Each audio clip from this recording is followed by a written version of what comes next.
and her experiments with the Megamycete. Chris's plan to deal with this truth? Blow the shit out of it. He plants a charge and vacates the premises. Cut to Ethan, who isn't dead. Well, actually he is, but let me explain. You see, Ethan has been dead since pretty much the very beginning of Resi 7, after his encounter with Jack Baker. The reason that he's still alive is because he was infected by the very mold that he was trying to destroy in that game, and its powers of revival have been keeping him breathing ever since. Hence why he can just put his hand back on when it's chopped off earlier in the game. The revived Ethan once again takes the fight to Miranda, who's halfway through trying to revive her daughter Eva. With Ethan's timely intervention, she actually revives baby Rose, and with his mission complete, Ethan kills Miranda and stays behind to make sure Chris's bomb destroys the Megamycete. And as the Megamycete blows sky high, Chris jets off into the horizon with Rose and a rescued Mia too, having found her held prisoner in the dungeons of the castle.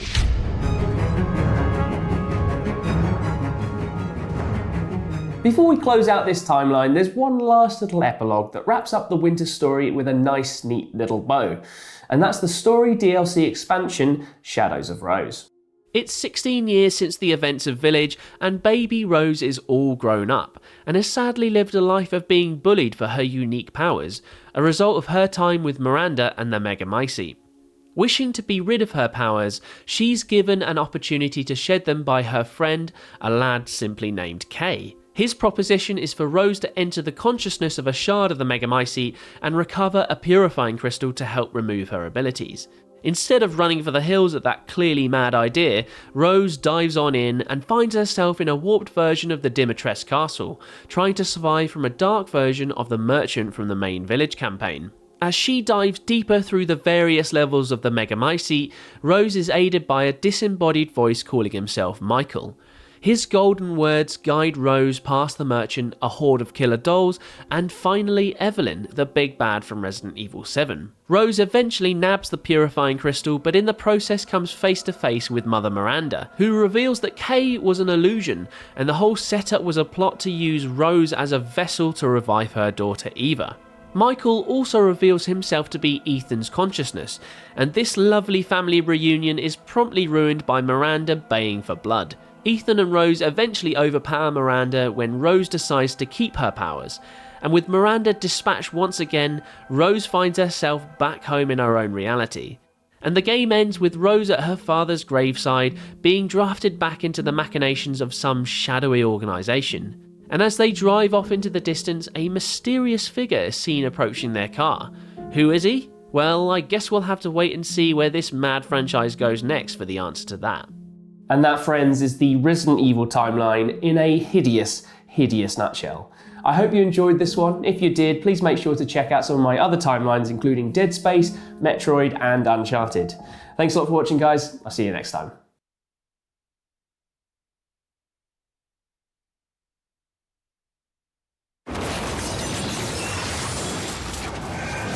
Reach your impossible, Lenovo Legion.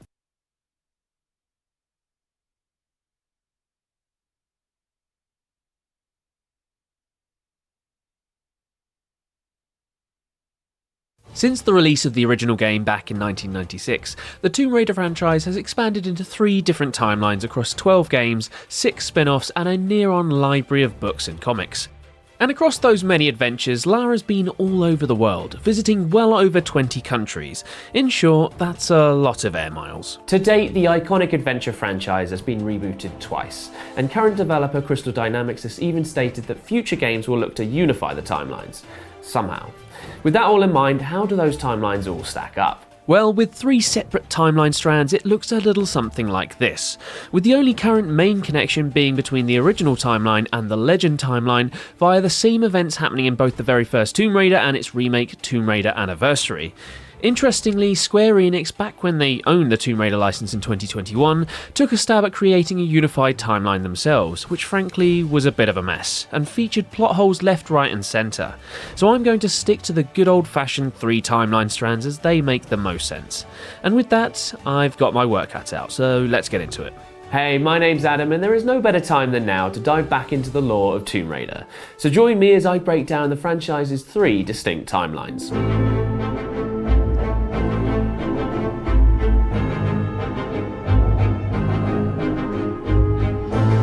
We kickstart the original Tomb Raider timeline back in 1945 for a brief prologue that lays the foundations for the main campaign of the original Tomb Raider game. In this brief opening salvo, we witness the detonation of an atomic bomb amidst the desert wastelands of New Mexico. Aside from scaring the ever-living crap out of the local wildlife population, this huge blast unearths a canister buried deep in the ground. A canister that reveals a strange figure within. More on this later. Ooh, mysterious.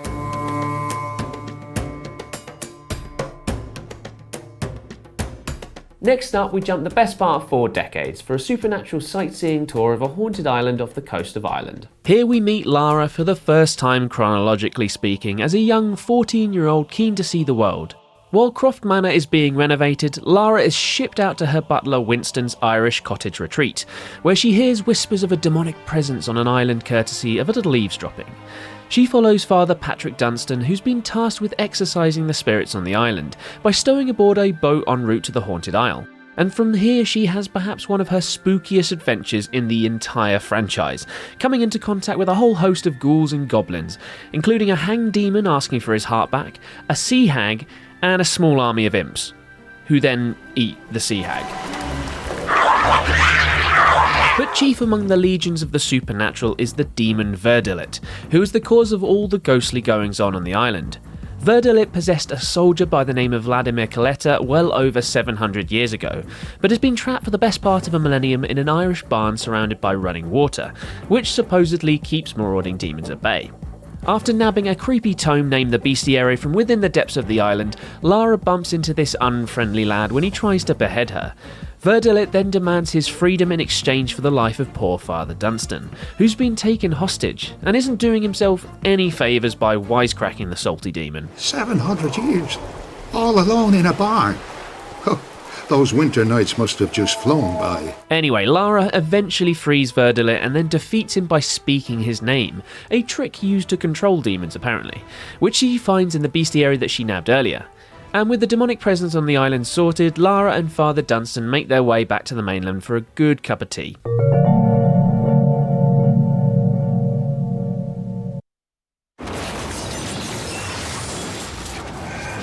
Reach your impossible, Lenovo Legion.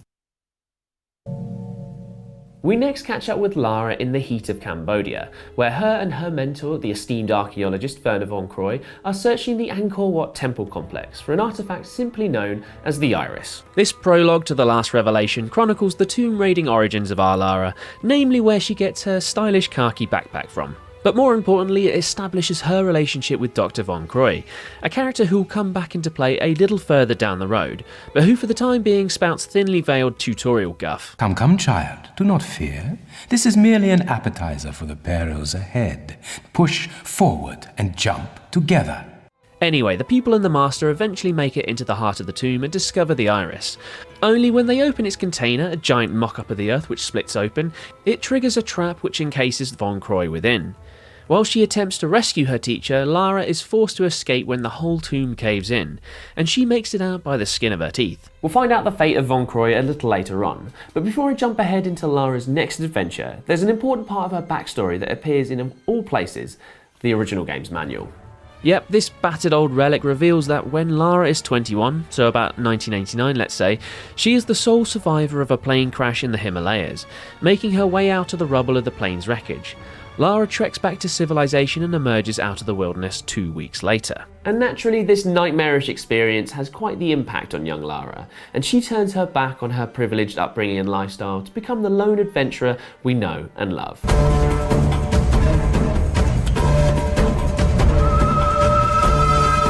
Right, next up we're back to the anthology game Tomb Raider Chronicles, and Lara is hot on the heels of Harry Potter in pursuit of the Philosopher's Stone, albeit in Rome instead of a Scottish castle. The year is 1989 and a 21-year-old Lara is in a heated race to the fabled stone with a pair of rival treasure hunters, named Larson and Pierre Dupont. After causing quite a scene at the opera, Lara hightails it away from the hapless hunters, and eventually finds the Philosopher's Gate, a giant stone monument that requires 4 keys to open. Long story short, Lara overpowers her rivals, fights off a 3-headed fire dragon thing, before descending into the tomb holding the Philosopher's Stone. While en route to her prize, she nearly falls to her death, only to be saved by Pierre, who she then leaves to fall to his own supposed death down a great big bloody hole. And with that merciless act behind her, Lara nabs the stone all for herself.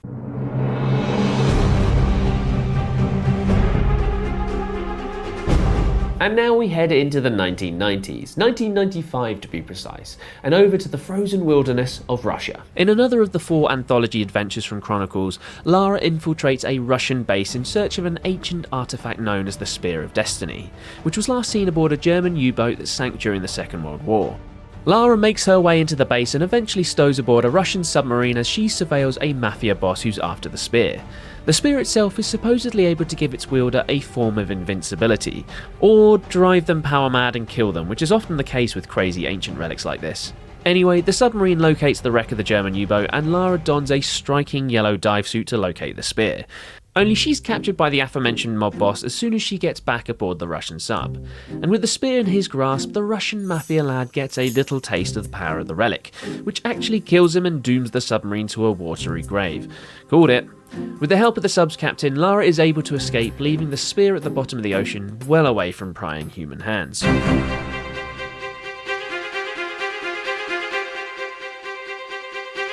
All of which brings us to 1996, the year in which the original Tomb Raider takes place in. After that 1945 set prologue, we whip forward into the 90s where Lara is just chilling in a hotel in Calcutta after successfully capturing Bigfoot, an adventure we are sadly yet to see on screen.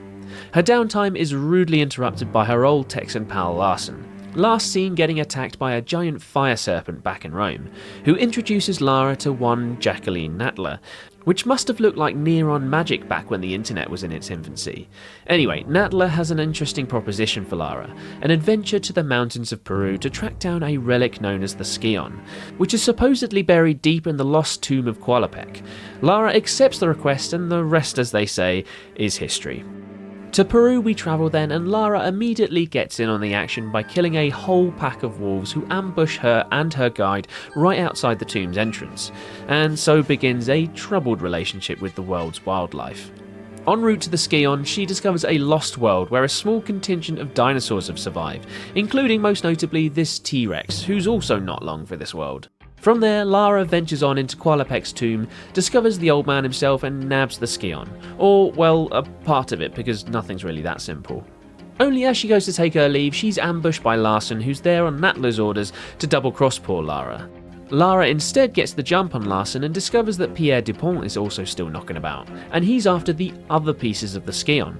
Lara knocks out the hapless Larson and ventures off to find out why Natler betrayed her. This mission takes her to Seattle, where she discovers that the Skion is actually the Atlantean Skion, as in the fabled lost city of Atlantis. The plot thickens. After ransacking Natler's office, she discovers that the next piece is located in Greece, and so off she pops to an old Greek monastery where she finds evidence of her rival Pierre in the form of an empty baked bean can. Pierre, you little bug. Lara ventures deeper into the depths of the monastery, encountering and killing a whole menagerie of animals that I'm pretty certain aren't indigenous to Greece, but hey-ho. She also encounters her old rival Pierre, who pops up from time to time just to shoot her. En route to the next piece of the Skion, which is buried in the tomb of Tehokan, Lara discovers a great big bloody colosseum, a whole host of booby traps, and a giant statue of King Midas that turns anyone that touches it into, well, gold. You had to see that coming, Lara. Lara eventually makes it to Tehokan's last resting place, where Pierre ambushes her one time too many and gets killed for his troubles. Within the tomb, Lara discovers more info around the mysterious Atlantean origins of the Skion after investigating a mural depicting Tehokan and Qualopec as rulers of Atlantis. Lara then joins her two pieces of the Skion together and sees an unholy vision of, well, a lot of different things. Among all the chaotic imagery searing past Lara's eyes, she witnesses the destruction of Atlantis as well as a clue to the location of the final Skion piece, Egypt. And so Lara hops across the Mediterranean, acquires a motorbike from somewhere, and enters the final tomb en route to the last Skion piece. In the depths of the tomb complex, Lara grabs that final piece and finally completes the ancient Atlantean relic. Only as she exits the Egyptian tombs, she's captured by Jacqueline Natler and her assortment of bizarre henchmen, who are made up of, I kid you not, a skater boy, a cowboy, and a large bald man. Yeah.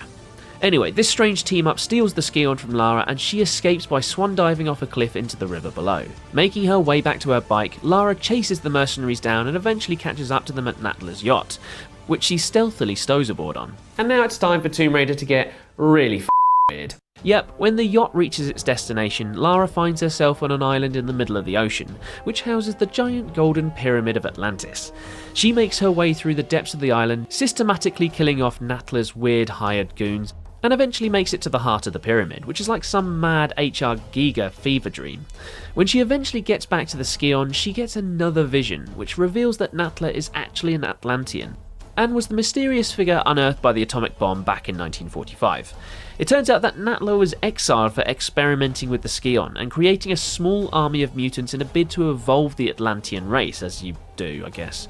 Anyway, Natla's goal is to continue her mad research into the present day, and when Lara threatens her work by attempting to destroy the Scion, Natla rugby tackles her off a ledge and falls to a supposed death.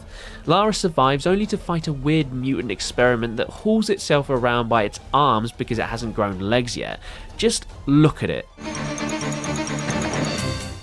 Even superheroes can make bad decisions. We're gonna drive, right, big guy? Let's go! Guys, wait for me! Hey! Let's be flexible enough to call a safe and sober ride. Make the real fantastic decision.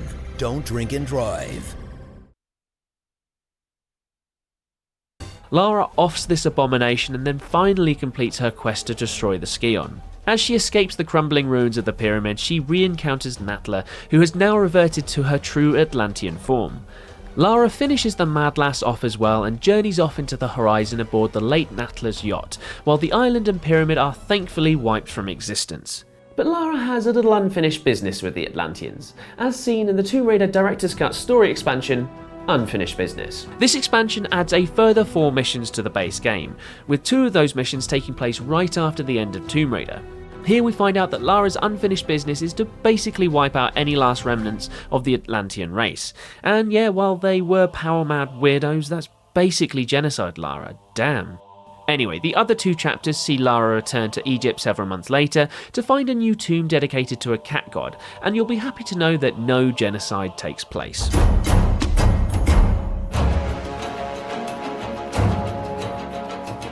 After the madness of the original Tomb Raider adventure, you'd think Lara might want to book a little chill time, maybe go on a spa holiday, anything to get the stench of Atlantis off her skin. But no, Lara goes on another meaty adventure less than a year later. Yep, the bulk of Tomb Raider 2 takes place in the year 1997.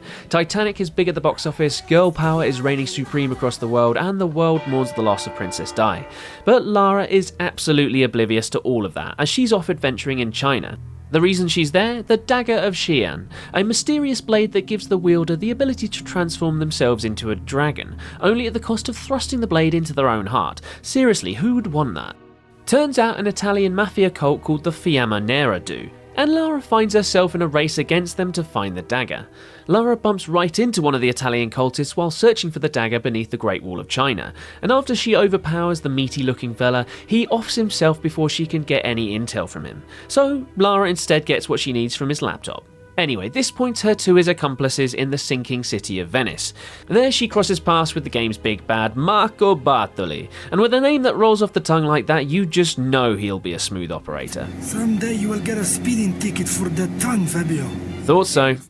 After a jaunt through the canals of Venice, Lara stows aboard one of Bartoli's fancy seaplanes where she overhears the location of something known as the Seraph, which is basically a key to another key that will grant access to the dagger's location.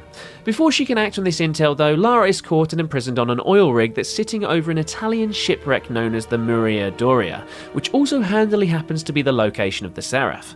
After breaking free, Lara encounters a fellow prisoner, a Tibetan monk who's a long way from home.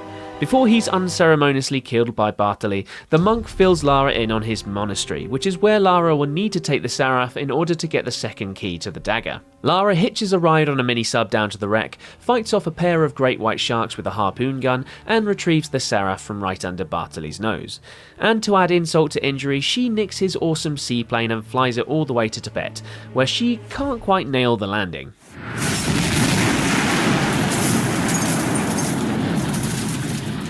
The Fiamma Nera also happen to be in Tibet, and there's a great big bloody fight between the Italian mobsters, the Tibetan monks, and Lara.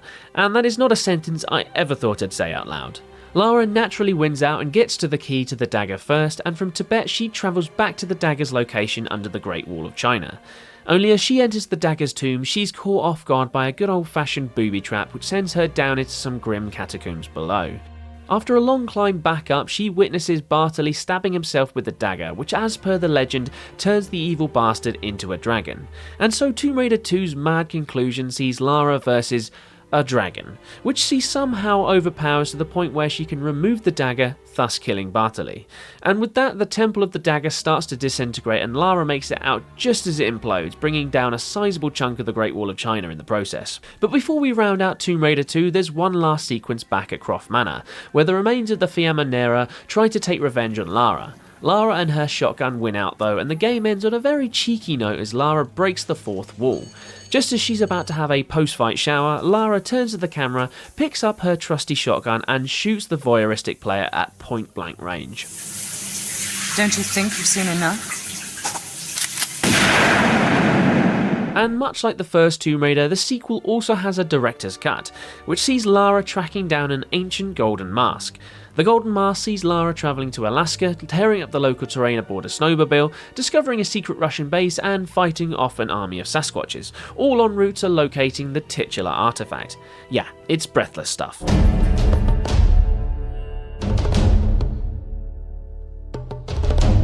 All of which brings us to the madness of Tomb Raider 3, Area 51, trident-wielding Geordie henchmen, and this absolute nightmare fuel of a final boss. Anyway, I'm jumping the gun a bit there. Back at the beginning, we get a quick prologue showing us the devastation of an ancient meteorite, before we jump forward to present-day Antarctica, the present day here being 1998. After a team of scientists discover a treasure trove of various historical artefacts at the meteorite's crash site, including among others a whole host of Easter Island-like statues and a grave for a 19th century sailor, we catch up with Lara on a completely different adventure in the jungles of India. After encountering an absolute nutjob of a scientist, yeah,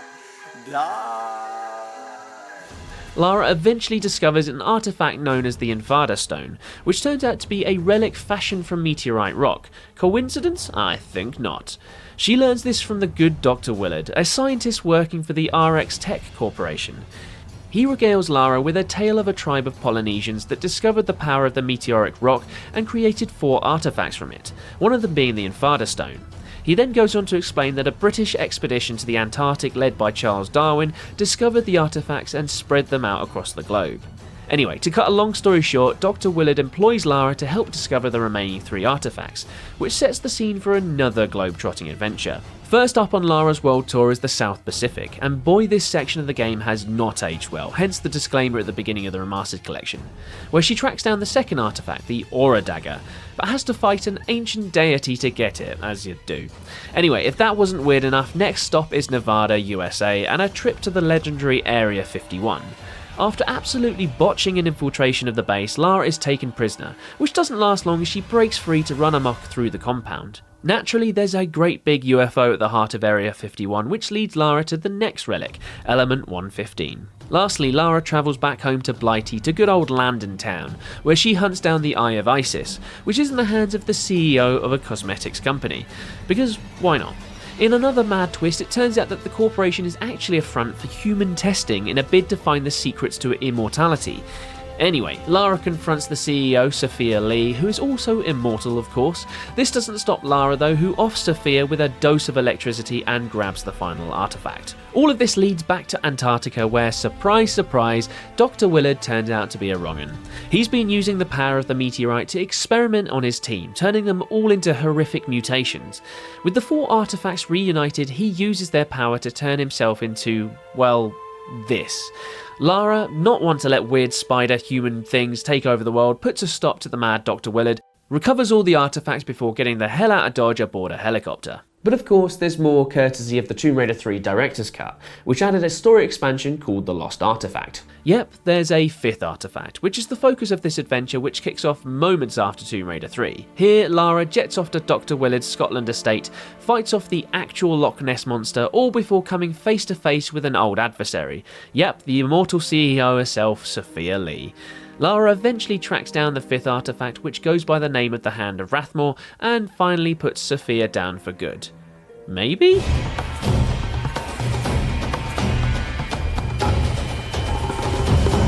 Sandwiching itself in the Tomb Raider chronology sometime after Tomb Raider 3 but before the main events of The Last Revelation is a bonus level that came with the Times newspaper to celebrate the 75th anniversary of the Tutankhamun excavation. It's not very long, so there's not a whole load of story to regale, but the main gist is the editor of the Times hires Lara to investigate a new group who are mysteriously excavating the tomb.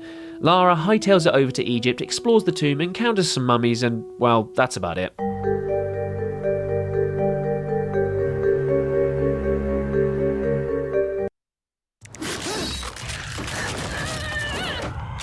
Reach your impossible, Lenovo Legion.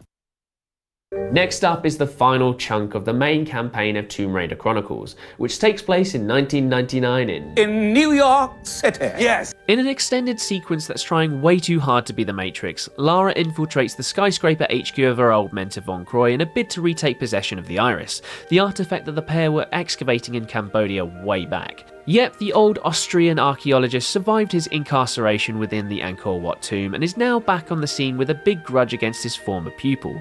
Anyway, Lara makes her way into the high-tech Von Croy building with the help of her tech whiz assistant Zip, and she steals the Iris right from under Von Croy's nose before hang gliding to safety from the rooftop of the skyscraper.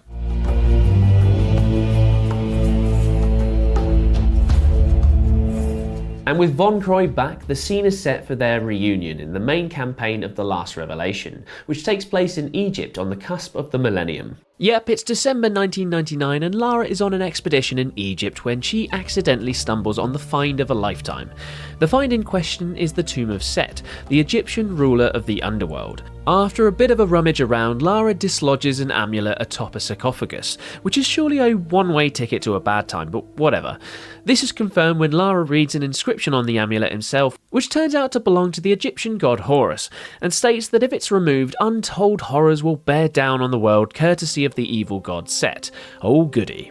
To make matters worse, Lara's vengeful ex-mentor Werner Von Croy is also on the trail of the amulet, and he announces himself back on the scene by trapping Lara in another ancient tomb and stealing the amulet. Naturally, Lara escapes via a handy back door and hightails it after Von Croy, who has travelled to Alexandria via train. There, Lara catches up with one of her allies, Jean-Yves, a French archaeologist who employs Lara to put things right and reverse the apocalypse she's inadvertently set in motion.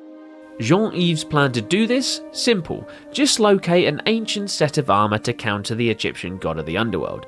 And just like that, Lara locates the armour, but when she returns to Jean-Yves, she finds that he's been kidnapped by Von Croy and his men. And bad turns to worse when the bad lad Set possesses Von Croy's body via a plague of locusts. Yuck. Anyway, this all leads to a confrontation between Lara and Set in the Temple of Horus, where Lara has to fight for her life against a literal god, which does not go well. Finding she can't harm him at all, Lara instead traps Set in the temple before scrambling to safety. Safety is a relative term in this instance, as she bumps right into the path of Von Croy, who attempts to save her from the crumbling ruins of the temple. Unsure whether he's still possessed by Set, Lara hesitates, and in that moment the temple's entrance caves in, burying Lara along with it. And in a final moment of reflection, it appears that Von Croy might actually have been himself, as he takes off his hat in tribute to Lara, who he believes is dead. Naturally, the supposed death of Lara Croft is a pretty pivotal moment to the latter half of the original timeline, and one that hangs especially heavy over the events of Chronicles. But to actually find out what happens to Lara after she's buried alive, you need look no further than the tie-in novel The Amulet of Power. Yep, the all-important plot point of how Lara cheats death is relegated to a novel, rendering her inevitable return in the final game of the series somewhat confusing and underwhelming. Anyway, in short, the Amulet of Power sees Lara rescued from the tomb by a bad lad named Kevin Mason, and taken to Cairo. And from there, she's basically thrust into another adventure for a totally separate amulet, which ultimately sees Lara reflect on her crazy life as a Tomb Raider. It's an odd move to hide such an important moment in Lara's life within a book that many fans might have missed, but the Amulet of Power does exactly that, en route to filling in the gaps between the last revelation and Croft's next appearance in the Angel of Darkness.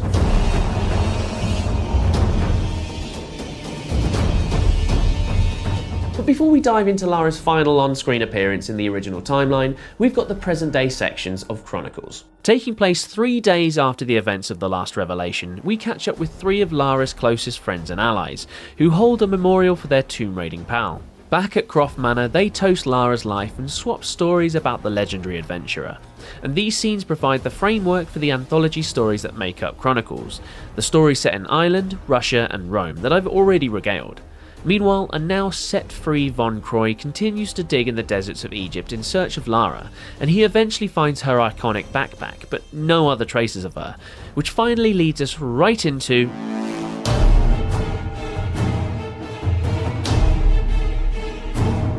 Tomb Raider: The Angel of Darkness, the ugly duckling of the original breed of games, closes out this timeline and the classic iteration of Lara Croft. Set across Paris and Prague and featuring very little in the way of actual tomb raiding, The Angel of Darkness sees Lara return from the dead and into a very unique adventure, well, by her standards at least. After a cold open where Lara witnesses the death of Werner von Croy, our Tomb Raider is forced to flee from the Parisian police for fear of being suspected of his murder. What's worse, Lara isn't actually sure if she was involved in the late von Croy's murder, and this mystery throws her headfirst into a bizarre new adventure, where she has to simultaneously clear her name and hunt down a new cult-like organisation. This secret society is tracking down artifacts known as the Obscura paintings. Oh, and there's also a serial killer called Monstrum on the loose. Yeah, there's a lot going on in Lara's final adventure. Anyway, Lara skulks around Paris trying to uncover clues to what the hell is going on, and she eventually meets a lad called Curtis Trent, who's the last remaining member of an ancient organisation sworn to protect the Obscura paintings. He's not doing the best of jobs with this, as 3 paintings are already in the hands of the game's big bad, a lad called Eckhart and his band of zealous fanatics. He has a little more luck with the 4th painting, however, which he takes from Lara from its resting place in the Louvre. Lara eventually heads back to where this all started, Von Croy's apartment, and this triggers a flashback to his death where she realises that Eckhart was also present, and she puts 2 and 2 together to deduce that the slimy cult bastard must have killed her mentor. With news of another Monstrum killing in Prague, Lara packs her bags for Czechia, and it's here where she learns that Eckhart and Monstrum are one and the same, and that Eckhart is actively looking for the 5 Obscura paintings so that he can enact an ancient ritual that will revive an extinct monster species of some sort known as the Nephilim. Yeah, this franchise has a lot of balmy bad guy plans, but this one might just take them all. With the help of Curtis, Lara is able to locate the 5th and final painting, but she's stopped in her tracks by Eckhart, who forces her to hand them over in exchange for Curtis's life. And so we enter the mad endgame of the Angel of Darkness, which sees Curtis die at the hands of one of Eckhart's monsters all before Lara and Eckhart have a climactic bout. But in a shock twist, one of Eckhart's men, a lad called Karel, kills Eckhart himself. You see, it turns out that Karel is one of the few remaining Nephilim, and he possesses the ability to shapeshift because of course he does. Karel has secretly been helping Lara by appearing to her as various allies throughout her adventure, but the tricksy bugger is also revealed to be Von Croy's actual killer, when it's revealed that he murdered the old man disguised as Eckhart. And for this misdemeanor, Lara sends him off to meet his maker. Anyway, with all that done, Lara walks off into the shadows, never to be seen again in this incarnation. But that doesn't mean the journey stops here. While there were plans for a whole trilogy of games with the Angel of Darkness storyline, the poor reception to that game kind of killed that idea off. So instead we get a continuation of Lara's adventures in the world of books. Yep, the canonical and chronological denouement to this version of Lara Croft takes place within the books The Lost Cult and The Man of Bronze, which both take place post Angel of Darkness and see Lara trying to fix a 1,000-year-old android and thwart an evil mind-controlling cult in Peru. Boy, what a life.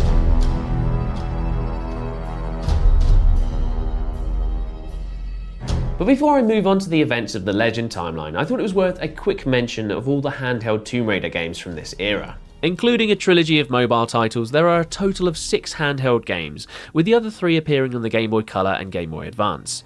The first, simply titled Tomb Raider, sees Lara jet off to South America to locate a powerful artifact, while its sequel, The Curse of the Sword, sees Lara cursed, by a sword.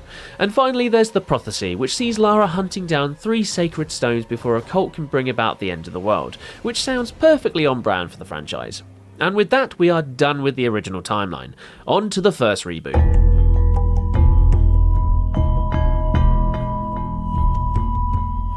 Okay, here we go again. Yep, the first reboot of Tomb Raider actually kicks off in largely the same way. A great big bloody fireball. The opening sequence of Tomb Raider Anniversary, which is a pretty faithful remake of the original game, kicks off with another atomic bomb explosion in the desert wastes of New Mexico in 1945. While the outcome is pretty much the same as the original Tomb Raider, the execution is a little less mysterious and, well, a little bit more, that's just a f***ing dragon. As per the OG Tomb Raider, we know this to be the reawakened Atlantean Natla, but we'll get to that in due time. First, we've got a whole new backstory to break down, starting with a disastrous flight over the Himalayas.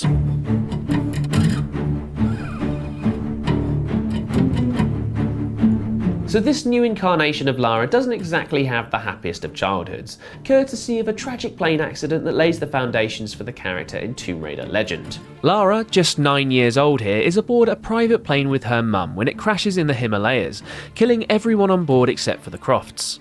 While she survives the crash, Lara's mum Amelia sadly isn't long for this world, as when the pair stumble upon a magical sword thingamabob in a Nepalese temple, she disappears into a swirl of sickly green light. A distraught Lara then has to journey back to civilization, none the wiser as to what happened to her mum. And this devastating event leads to her father Richard becoming obsessed with uncovering the truth behind what happened to his wife. And this eventually leads to his own death when Lara is 18. More on that later. Anyway, this unhappy upbringing is what shapes this version of Lara into the iconic Tomb Raider of the Legend timeline.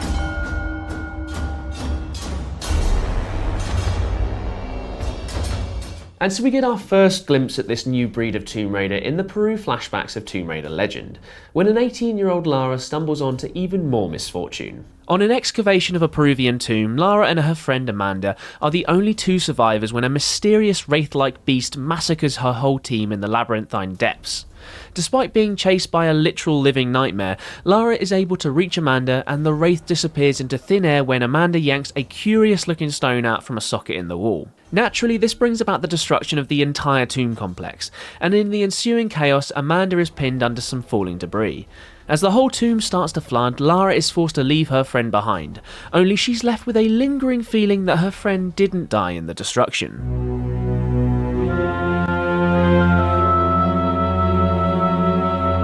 All of which brings us to the first game chronologically in the Legend timeline, Tomb Raider Anniversary, which as I mentioned before is a pretty faithful remake of the original game. So as it's almost a beat for beat rerun of the story I've already regaled, I'll give you the highlights.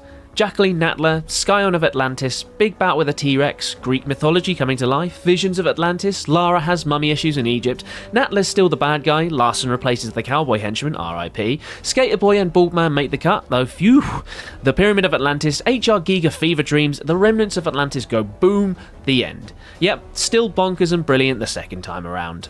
Anyway, aside from our poor cowboy not making the cut, there are a few more updates I'll break down less flippantly. For starters, Lara's father Richard gets a look in during Anniversary, not on screen per se, but his legacy hangs large over proceedings, as he and his daughter both share a passion for the myths and legends of Atlantis.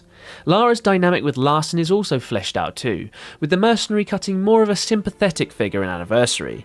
He actually helps Lara escape from Natla's goons in Egypt, and when he confronts Lara in the pyramid, Lara is forced to gun him down, which marks the first time she's killed anyone human, mortal, or not extinct. And with that bombshell, Lara's first adventure comes to an end. Again. But the road forward from here is a little more uncharted. No pun intended.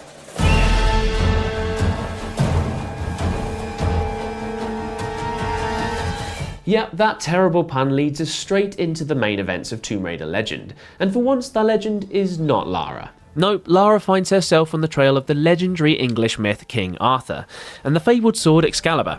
But I'm sort of getting ahead of myself, as she kinda solves that mystery about 2/3 of the way through the game, but oh well. Aside from the tragic prologue and the Peru set flashback that I've already covered, the story of Legend kicks off proper with Lara in Bolivia, searching for a stone dais that might be connected to the disappearance of her mum. Only when she gets to the ancient site, she bumps right into the game's big bad, a smarmy American playboy by the name of James Rutland, who's in possession of a sword shard similar to the one Lara and her mum discovered in Nepal all those years ago. While goading Lara, Rutland casually mentions Amanda's name, and this prompts Lara to investigate whether her old friend actually died. Lara travels back to Peru and drains the temple complex where Amanda supposedly died, and she finds evidence that she survived. While exploring the drained temple, Lara also comes across a statue detailing a local legend that has striking similarities to that of the King Arthur myth. And what's more, she finds a replica of a sword shard that she's seen before in Tokyo, and so off she pops to Japan to seek out the real sword shard, a quest that brings her into the path of ruthless mafia boss Takemoto. Here she learns that the sword has magical powers, and was believed to have been wielded by an 11th century knight, maybe even one of Arthur's fabled Knights of the Round Table. Takemoto offers up a requisite boss fight which Lara wins, and off she trots to her next location, sword in hand. Her next location turns out to be Ghana, as Rutland is knocking about there trying to find something known as the Galili key. Lara confronts him once again, knocks a little sense into the hapless prick, and takes his sword shard as her prize. Next stop, Kazakhstan, and a reunion with an old friend. At an old Soviet base, Lara finally comes face to face with Amanda, who survived thanks to a somewhat dangerous relationship with the weird monster we saw earlier in the Peru flashback. Lara fights and defeats the abomination and makes off with Amanda's sword fragment as well. She's amassing quite the collection. Anyway, she finds an 11th century shield which sports a map that points Lara to Cornwall in the southeast of England. And lo and behold, what does she find there? A Disneyland-esque museum of King Arthur, which I can tell you now is not a real place. This crappy rundown attraction has accidentally hit the jackpot though, and it doesn't even know it, as located below the folly is the actual resting place of King Arthur, his knights, and the stone that originally housed the sword Excalibur. Yep, all those magical shards Lara has been collecting are actually the broken pieces of Arthur's famous sword. While in Arthur's crypt, Lara learns that the Arthurian legend was purposefully spread across the globe by his knights, who each took a sword shard with them. With a complete, if broken, Excalibur, Lara vows to help salvage her father's reputation, which was tarnished by his own public quest to prove the Arthur legend as true. Lara travels back to Nepal to reforge Excalibur, but as the stone dais there is broken, she's forced to head onwards to Bolivia to fix it. Blimey, that's a fair few air miles. In Bolivia, she has one final confrontation with Rutland, who she kills, and Amanda, who she spares. And with the reforged Excalibur, Lara places it back in the stone dais and triggers a mechanism of sorts. When a portal opens in front of her eyes, Lara realises that she has opened a time rift of sorts, as staring back at her is her mother at the moment of her fateful disappearance. With Amanda still alive, she forces Lara's mum, Amelia, to touch the sword, thus making sure the event happens the same way it did originally when Lara was young. And with Amelia vanishing once again, an enraged Lara turns on Amanda and nearly kills her before her old friend tells her that her mum isn't dead.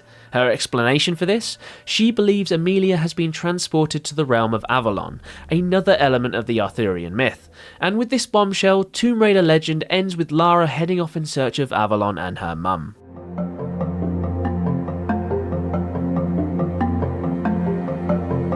Tomb Raider Underworld hits the ground running, with Lara on the search for Avalon in the Mediterranean Sea. While she doesn't quite find what she's looking for, she does stumble onto some underwater ruins that are supposedly linked to the Norse realm of Niflheim. And bang at the centre of this underworld is one of Thor's fabled gauntlets that granted him the power to wield Mjolnir.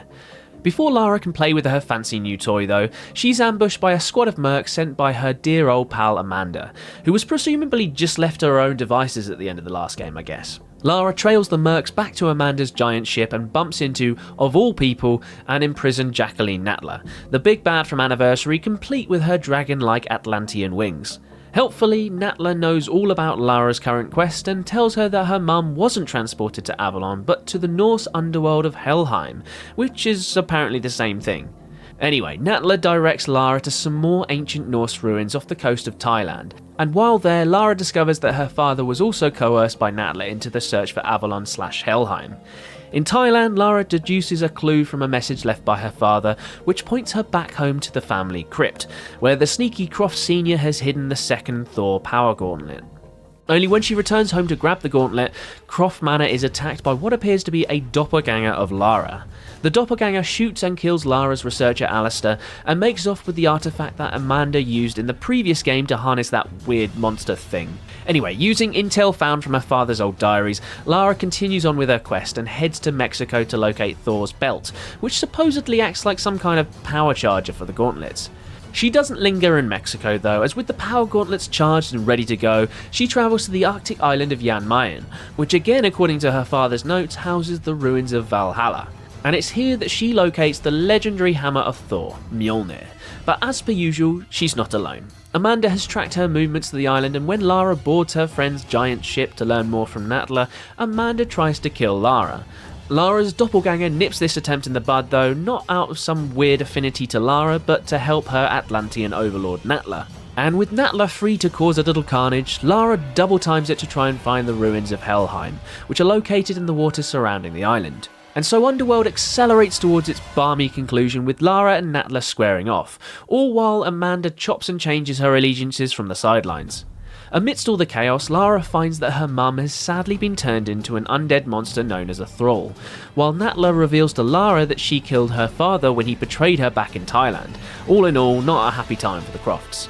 Natla then reveals her plan to trigger a worldwide apocalypse using the planet's fault lines, which also acts as a handy metaphor for the Jormungandr Norse legend. As all of this comes to the boil, Amanda throws Lara's doppelganger to her supposed death, all before Lara throws Mjolnir at Natla, which also supposedly kills her. I'm using the word supposedly a lot here as spoilers, both of these characters aren't dead, as we'll find out in the DLC story expansions. Meanwhile, Amanda and Lara find themselves in a collapsing temple complex, which is primed to bury them alive at any second. That is until Lara realises they can use the same portal that transported her mum here to get out of the crumbling ruins. And so the pair make it out in the nick of time and find themselves in the Nepalese monastery that kickstarted Lara's many adventures in the first place. Lara and Amanda finally agree to settle their differences, and by settle their differences I mean not kill each other. And with that, Lara bids her mother farewell and walks off into the sunset. Only that's not the end, as we still have those aforementioned DLCs to break down. With the story stretched across 2 episodes, respectively titled Beneath the Ashes and Lara's Shadow, the Legend timeline finishes with an epilogue of sorts that sees Lara fighting her doppelganger and Natla one last time. Long story short, Lara and her doppelganger have a weird reconciliation of sorts, and Lara frees her double from the control of Natla. And this all leads to Lara and her twin killing Natla once and for all. The end.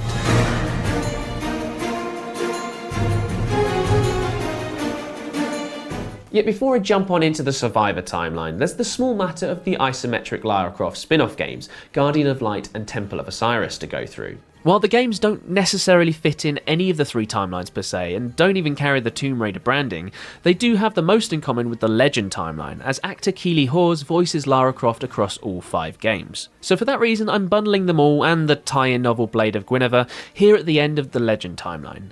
Guardian of Light sees Lara travel to Mexico and team up with an ancient Mayan lad by the name of Totek in a bid to defeat an evil spirit hell-bent on destruction, while the Temple of Osiris sees Lara in Egypt to once again battle the Egyptian deity Set, with a host of mates that include, among others, the gods Horus and Isis and a rival Tomb Raider known as Carter Bell.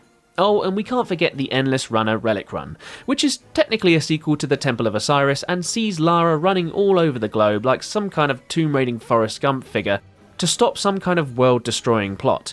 And with that, we are done with the Legend timeline. On to the next reboot.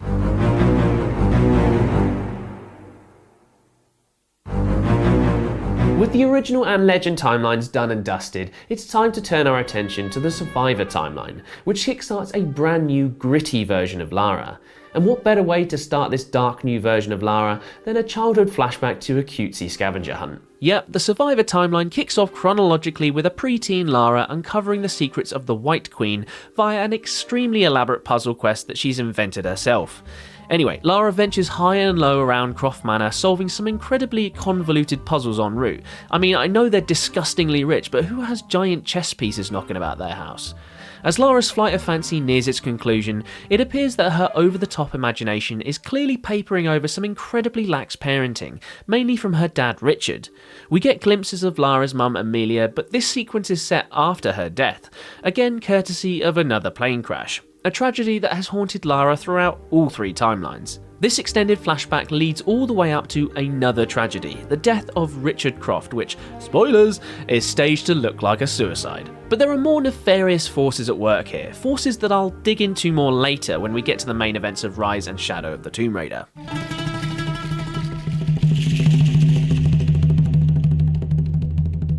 Right, with that tragic backstory out the way, it's time to raid some gritty tombs. That sounded weird out loud. The 2013 reboot of Tomb Raider kicks off the Survivor timeline in earnest with a blood and mud-caked adventure to the hellish island of Yamatai. Fresh out of university, a 21-year-old Lara Croft joins an expedition aboard the ship the Endurance, with the goal of discovering the mythical island of Yamatai, rumoured to be the home of a mystical queen known as Himiko. Among the crew are Lara's best mate Sam, a sleazy TV host by the name of James Whitman, and the ship's cook, a top lad by the name of Jonah, who, spoilers, will basically become the beating heart of this whole branch of the Tomb Raider timeline. Anyway, after the gang come together via the tie-in comic Tomb Raider The Beginning, Lara is thrown right into the action when they approach an uncharted island and a devastating storm maroons her and her team ashore. Lara wakes up with the mother of all hangovers in a charming cave courtesy of an incredibly hospitable islander. And by charming I mean scary as fuck, and by hospitable I mean murderous. Anyway, Lara breaks free from her captor and ventures out into the hostile surroundings of the island. Aside from surviving the island's inhabitants, Lara has to navigate a veritable graveyard of shipwrecks and plane crashes, which have all presumably been caused by the volatile storms plaguing the area. As Lara tries to link back up with her crew, she discovers another hostile faction on the island, a group of former survivors that call themselves the Solari Brotherhood. They're not all that friendly either, and Lara is forced to kill one of their ranks, which naturally has quite the impact on the young, inexperienced Tomb Raider. She gets over this sensation quicker than you can say cognitive dissonance though, so let's not dwell on it too much. Anyway, Lara eventually meets back up with her crew and they realise that they actually have discovered Yamatai when they find evidence of Queen Himiko on the island. This revelation doesn't bring good news though. You see, with the power of Himiko's enraged soul firing on all cylinders, the island is effectively cut off from the world via a dangerous weather system that terrorises it 24/7. Lara witnesses this firsthand when she sends out a distress signal for rescue, only to see the plane sent out to help them become yet another victim of Yamatai and Himiko courtesy of a freak storm. What makes matters worse is the fact that Lara's mate Sam is then kidnapped by the Solari bad lads who intend to use her body as a vessel for an ancient ritual to fully revive Queen Himiko. You see, it turns out that Himiko's soul is trapped in her own rotting remains as a result of a previous ritual that went awry. Sam has unfortunately been earmarked as Himiko's next victim, which will naturally kill off her soul when the Demon Queen takes over her body. And so Lara races against the holy trinity of the Solari, the elements, and a nightmarish horde of samurai-like demons known as the Queen's Storm Guard, en route to saving Sam and the rest of the crew. All of this eventually leads to a climactic bout atop a giant monastery at the heart of the island. Here, Lara races to stop the whole Himiko possession ritual, which goes by the rather fancier title of Ascension, shoots the head of the Solari, a lad called Matthias, with her iconic twin pistols, and saves Sam before an ancient demon queen can take over her body. She does this last part by stabbing Himiko's crusty remains, which sends the queen's soul on a one-way trip to hell. With Himiko's soul destroyed, the storms holding the crew of the Endurance hostage disperse and they are rescued by a passing ship. And as they sail away from Yamatai, Lara vows to double down on uncovering more of the world's myths and legends, which sounds like borderline sociopathic behaviour after all she's been through. But before I barrel on into Rise of the Tomb Raider, there's actually a whole host of tie-in content that fills in the gaps between the two games. For starters, we get the book The 10,000 Immortals, which takes place right after the 2013 Tomb Raider and sees Lara tracking down the legendary Golden Fleece. But on top of that, there's also the Dark Horse comic series, the first 3 acts of which showcase Lara's adventures between the 2 mainline games. These 3 acts are titled Season of the Witch, Secrets and Lies, and Queen of Serpents, and largely see Lara and the crew of the Endurance dealing with the fallout of their ordeal on Yamatai.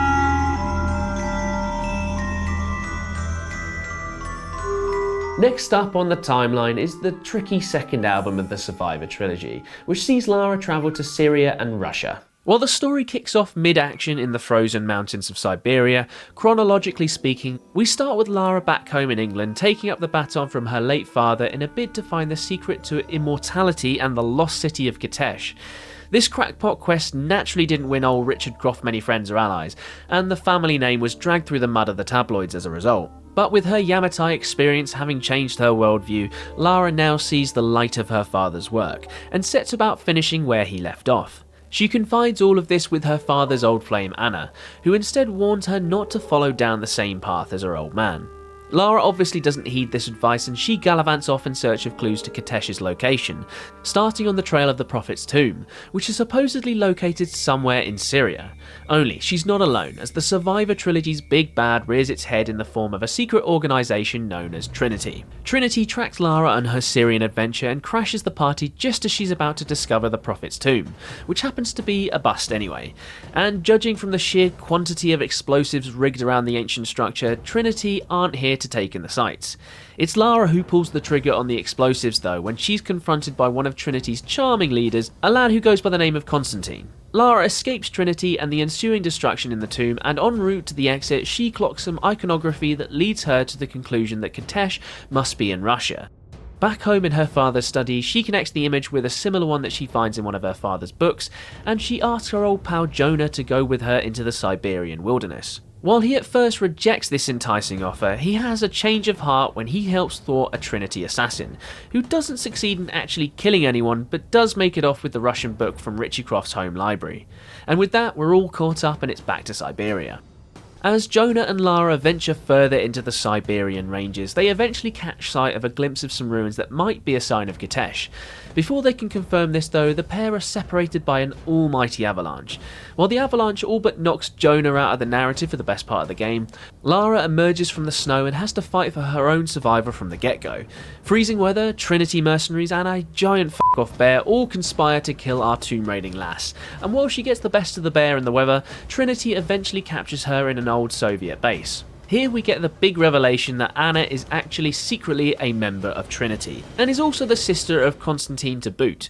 We also learn that Anna is slowly dying from a terminal disease, and she and Constantine are after the legend of Kitesh in order to save her from her fate. Anyway, while cooling off in jail, Lara meets Dyer Aragorn, aka Jacob, in an adjoining cell. While this unassuming lad looks like a bit parter at first, I promise you he's the key to everything further down the line. Anyway, Jacob helps Lara escape and the pair make it back to his community, known as the Remnants, who have been living in the Russian wilderness for centuries, but all mysteriously sport British and American accents. Anyway, in their valley enclave, we meet Jacob's daughter Sophia, whose fiery temperament matches her auburn hair. Here, Lara learns that Kitesh holds an artifact known as the Divine Source, which, as per the legend and her father's notes, grants people immortality.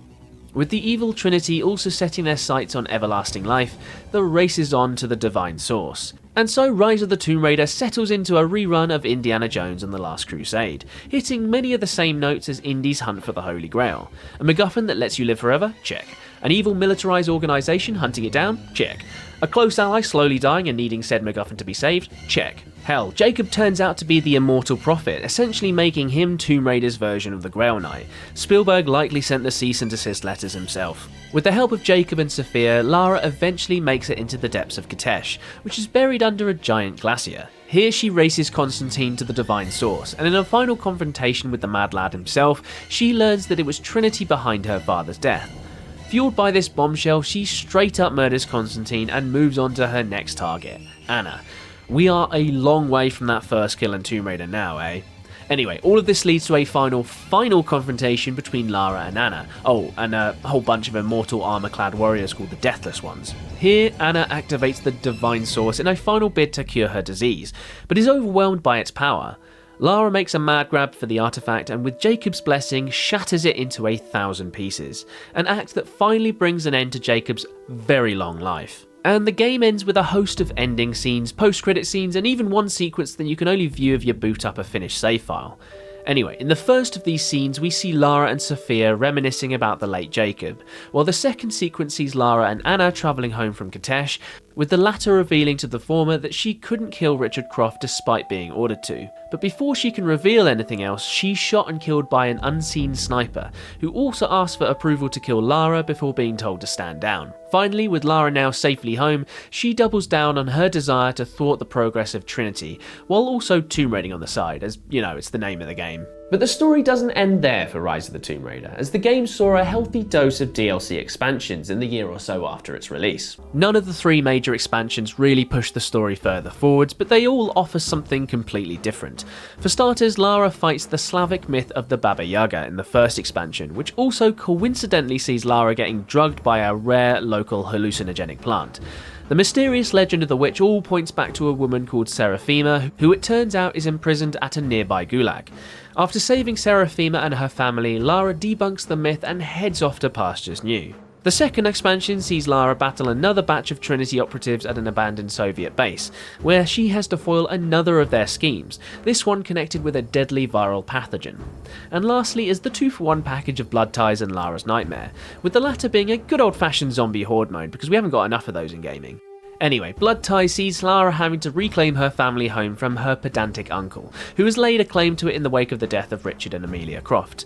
Lara basically spends the whole DLC proving that Croft Manor is hers. Yeah, it's not exactly quintessential tomb raiding. And much like the gap between the first and second game, the story between Rise and Shadow is expanded with 4 more acts of the tie-in comics. These 4 comic runs, titled Spore, Choice and Sacrifice, Survivor's Crusade, and Inferno, expand Lara and Jonah's run-ins with Trinity, taking them to China, Europe, and even Antarctica. Hell, Himiko pops back up for one final possession of Lara's mate Sam. Anyway, it all eventually leads us back to the grand finale of the Survivor trilogy.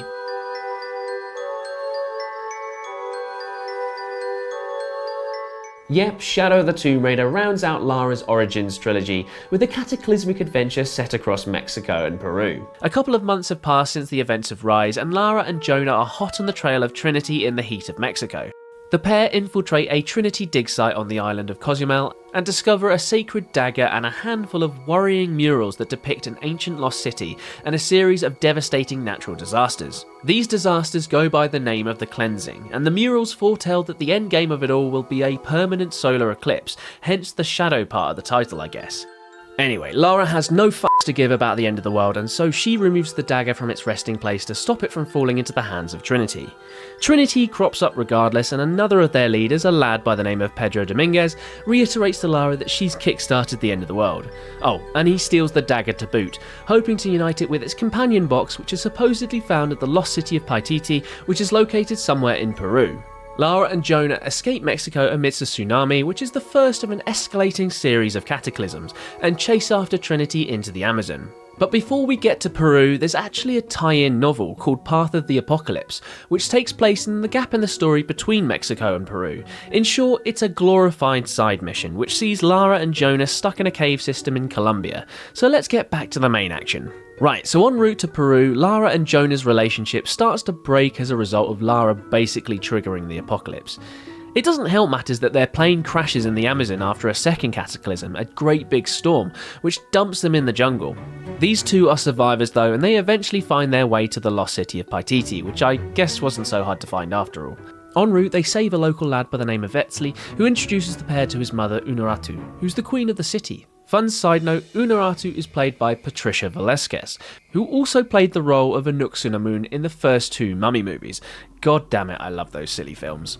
Anyway, where was I? Oh yeah, during their time in Paititi, Lara and Jonah learn that uniting the box and the dagger will unleash the power of an ancient Mayan god called Kukulkan, an act that is the only way to reverse the cleansing. As the rest of Shadow becomes a race to the box, with Lara and Jonah trying to best their rival Dominguez, who actually turns out to be Unuratu's brother-in-law Amaru.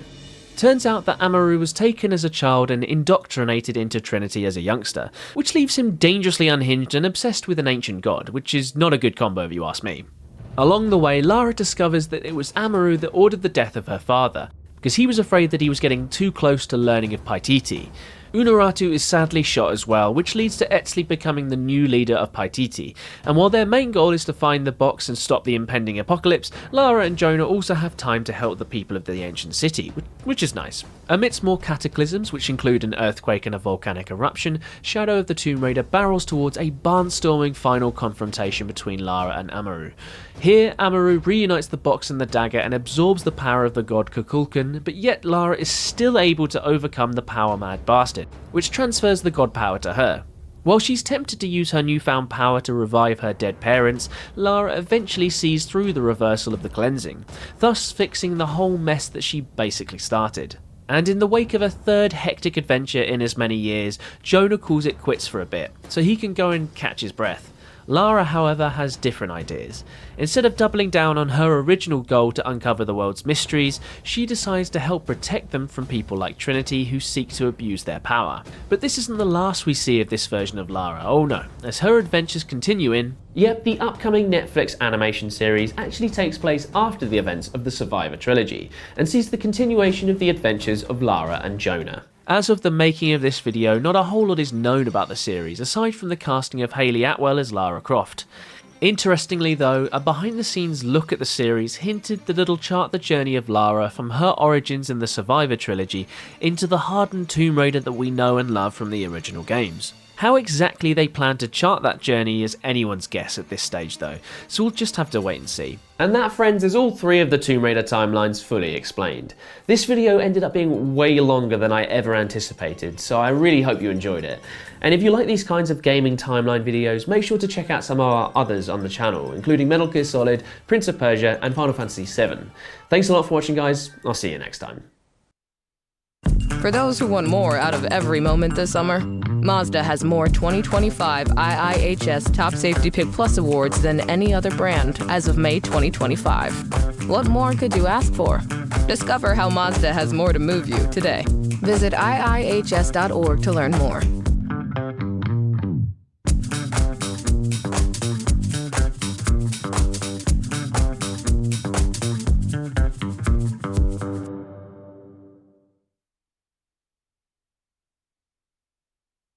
Go make a call. No, no, no, no, no, no, no. No, no, no, no, no, no, no, no. Okay, fine. Ryan. Something the matter? Smokey's dead. Smokey the bear? Smokey Robinson. Pam, he died like an hour ago. I guess I'm the first to know. Wow, that's terrible. I really liked him. Oh, you liked him? That's nice. Did you like when he changed the course of American music like 2 or 3 times? Did you like that Tracks of My Tears is maybe the last true love song ever written? I'm glad you like him, Jim. I am completely devastated right now. Well, I second that emotion. Huh? I know a few of his songs, but what were his big ones? Oh, God, Nellie, what wasn't his? I mean, Tracks of My Tears? Yeah. God, so many, Nellie. No. Tracks of My Tears and what else? What are some more? What's one more? Okay, I'm not playing this game, Pam. Not today. I don't think you love Smokey Robinson. I think you're just doing all of this to prove how deep you are about music. Okay, I'm sorry that I'm not a fan of Jason Mraz.